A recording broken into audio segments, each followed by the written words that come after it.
AP deputy CM Pawan Kalyan 2 రోజులు ఢిల్లీ పర్యటన నేపథ్యంలో హస్తినా చేరుకున్నారు. ఇవాళ ప్రధాని నరేంద్ర మోదీ కేంద్ర హోంమంత్రి అమిత్ షాతో భేటీ కానున్నారు. అలాగే ఢిల్లీలోని కేంద్ర మంత్రులు ఉన్నతాధికారులతో భేటీ కానున్నారు. గ్రామీణ ప్రాంతాలకు రోడ్ల నిర్మాణం, నిధుల కేటాయింపులపై వారితో చర్చించనున్నారు. అలాగే రాజధాని అమరావతికి చట్టబద్ధతపై మోదీ అమిత్ షాలతో చర్చించనున్నారు పవన్.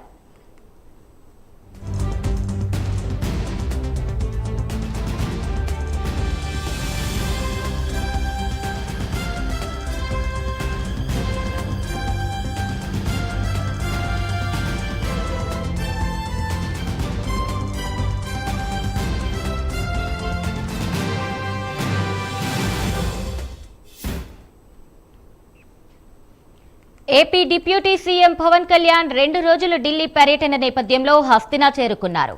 ఇవాళ ప్రధాని నరేంద్ర మోదీ కేంద్ర హోంమంత్రి అమిత్ షాతో భేటీ కానున్నారు. అలాగే ఢిల్లీలోని కేంద్ర మంత్రులు ఉన్నతాధికారులతో భేటీ కానున్నారు. గ్రామీణ ప్రాంతాలకు రోడ్ల నిర్మాణం, నిధుల కేటాయింపుపై వారితో చర్చించనున్నారు. అలాగే రాజధాని అమరావతికి చట్టబద్ధతపై మోదీ అమిత్ షాలతో చర్చించనున్నారు పవన్.